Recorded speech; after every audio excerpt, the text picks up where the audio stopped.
बलूचिस्तान में पाकिस्तानी सेना और बलूच विद्रोहियों के बीच छिड़ी जंग अब चीन के गले की हड्डी बनती जा रही है।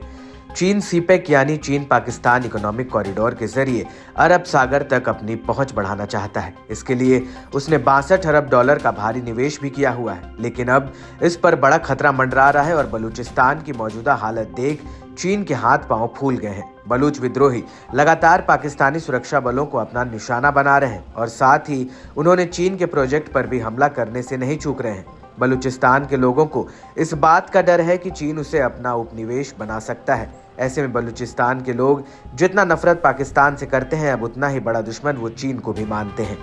11 मार्च को बीएलए ने क्वेटा से पेशावर जाने वाले जाफर एक्सप्रेस ट्रेन को हाईजैक करके अपनी मंशा जाहिर कर दी थी। इस हमले के बाद एक बात तो साफ हो गई कि बलूच विद्रोही अब पाकिस्तान के खिलाफ किसी भी हद तक जाने को तैयार हैं और इसके लिए उन्होंने क्षमता भी विकसित कर ली है। बलूचिस्तान में लंबे समय से चल रहे संघर्ष में वैसे तो पाकिस्तान ही निशाने पर रहा है, लेकिन जब से वहां चीन की दिलचस्पी बढ़ी, ये लड़ाई त्रिकोणीय हो गई।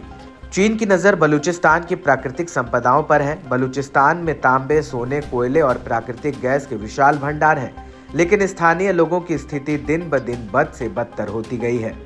पाकिस्तान अब यहाँ की प्राकृतिक संपदा को चीन के जरिए लूटने की कोशिश कर रहा है। चीन भी बड़ी चालाकी से पाकिस्तान की कमजोरियों का फायदा उठाकर बलूचिस्तान में भारी निवेश करता रहा है, क्योंकि उसकी नज़र न सिर्फ पाकिस्तान संपदाओं पर है, बल्कि कहीं न कहीं कमजोर पाकिस्तान का फायदा उठाकर वो भविष्य में यहाँ अपनी पैठ भी जमाना चाहेगा।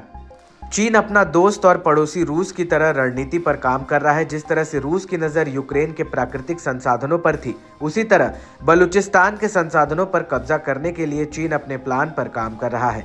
चीन ने पहले इस क्षेत्र में पहुंचने के लिए बेल्ट एंड रोड प्लान पर काम किया, जिसके तहत उसने पाकिस्तान में 62 अरब डॉलर का निवेश किया।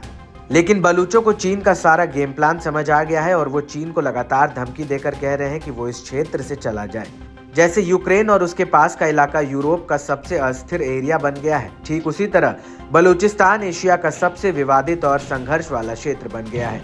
बलूचिस्तान का एक विशाल ही नहीं बल्कि रणनीतिक रूप से काफी महत्वपूर्ण क्षेत्र है। दरअसल बलूचिस्तान 3 देशों पाकिस्तान, ईरान और अफगानिस्तान के बीच बटा हुआ है, लेकिन सबसे बड़ा एरिया पाकिस्तान में है। बलूचिस्तान पाकिस्तान का सबसे बड़ा प्रांत भी है।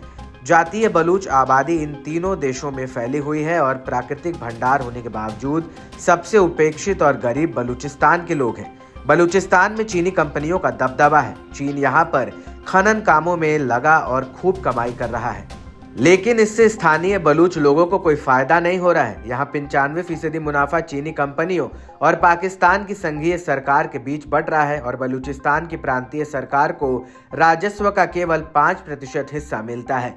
इतना ही नहीं, स्थानीय बलूच लोगों को कंपनियों में ऊंचे पदों पर भी नहीं रखा जाता।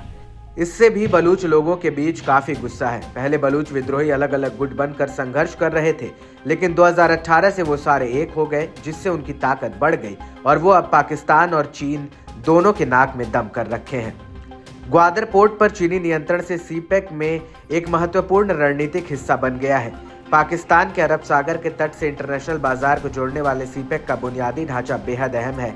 ऐसे में बलूच विद्रोहियों के निशाने पर ग्वादर पोर्ट और दूसरे प्रोजेक्ट भी हैं। बदले हालात में चीन को अभी समझ में नहीं आ रहा है कि वो क्या करे, क्योंकि बलूचिस्तान न सिर्फ पाकिस्तान के हाथ से धीरे धीरे फिसलता जा रहा है, बल्कि चीन भी फंसता नजर आ रहा है।